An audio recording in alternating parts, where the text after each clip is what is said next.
Hello बच्चों, चलिए प्रश्न को समझते हैं।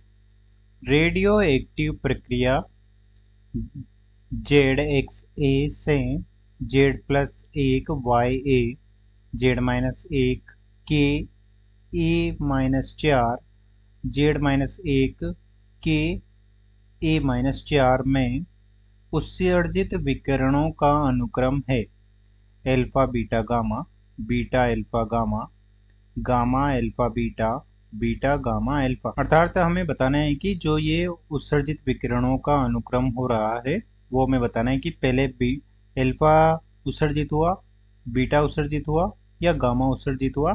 हमें विकल्पों में से बताना है कि कौन सा विकल्प सही है। मुख्य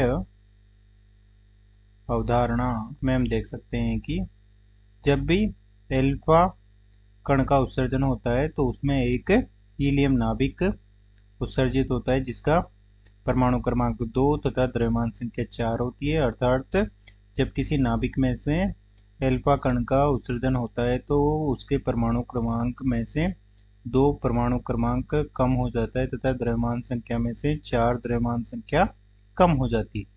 इसी प्रकार जब किसी नाभिक में से बीटा कण का उत्सर्जन होता है तो बीटा कण एक इलेक्ट्रॉन होता है और बीटा कण का द्रव्यमान संख्या 0 होती है। अर्थात जिस नाभिक में से बीटा कण उत्सर्जित होता है उसकी द्रव्यमान संख्या अपरिवर्तित रहती है, परंतु परमाणु क्रमांक संख्या 1 से वृद्धि हो जाती है क्योंकि बीटा कण के कारण परमाणु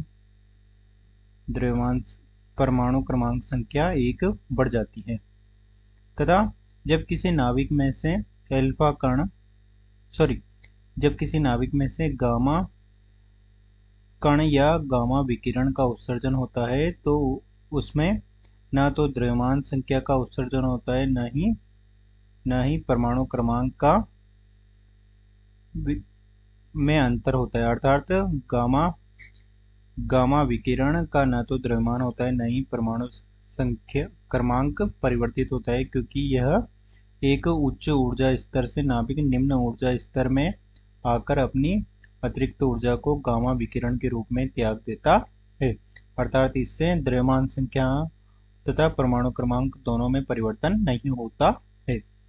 अब चलिए प्रश्न को हल करते हैं।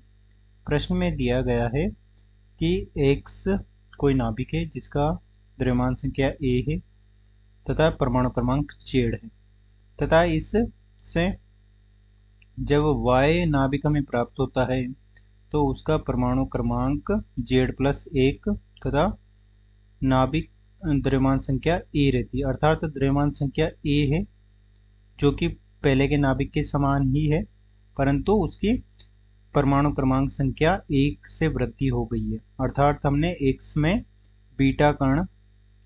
से बीटा कण का उत्सर्जन हुआ होगा, तो इसे हम लिख सकते हैं x से y प्लस बीटा कण का उत्सर्जन हुआ होगा जिससे कि ये y में परिवर्तित हो गया है। तथा प्रश्न में y से k नाभिक में परिवर्तन हो रहा है तथा k नाभिक का परमाणु क्रमांक Z-1 तथा द्रव्यमान संख्या A-4 है। अर्थात y जो कि इसका पहले का नाभिक था उसके द्रव्यमान संख्या में 4 की कमी हो रही है।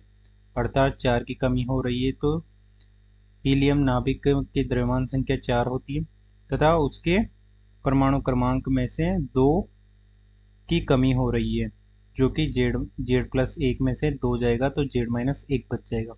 तो अर्थात जब Y से K नाभिक का निर्माण होता है तो उसमें हीलियम कण या एल्फा कण का उत्सर्जन हो रहा है और पहले हमने देखा है कि बीटा कण का उत्सर्जन हो रहा है। अब देखते हैं कि K से जब दूसरा K नाभिक बन रहा है तो Z-1 से Z-1 ही नाभिक परमाणु क्रमांक रहता है तथा द्रव्यमान संख्या भी A-4 से A-4 ही रहती है। अर्थात न तो द्रव्यमान संख्या में परिवर्तन हुआ है न ही परमाणु क्रमांक संख्या में परिवर्तन हुआ है। अर्थात यह नाभिक उच्च ऊर्जा स्तर से निम्न ऊर्जा स्तर में आया है तो इसने गामा विकिरण का उत्सर्जन किया होगा जो कि गामा विकिरण का न तो द्रव्यमान संख्या होती है न ही परमाणु क्रमांक होता है। इस प्रकार हम देख सकते हैं कि इस ऊर्जा विकिरण में उत्सर्जित विकिरण अनुक्रम में पहले बीटा कण का उत्सर्जन हुआ, फिर एल्फा कण का उत्सर्जन हुआ और फिर गामा कण का उत्सर्जन हुआ, अर्थात विकल्प बी सही है। अतः दिए गए प्रश्न को हमने हल कर दिया है। आशा करते हैं आपको समझ में आया होगा। धन्यवाद।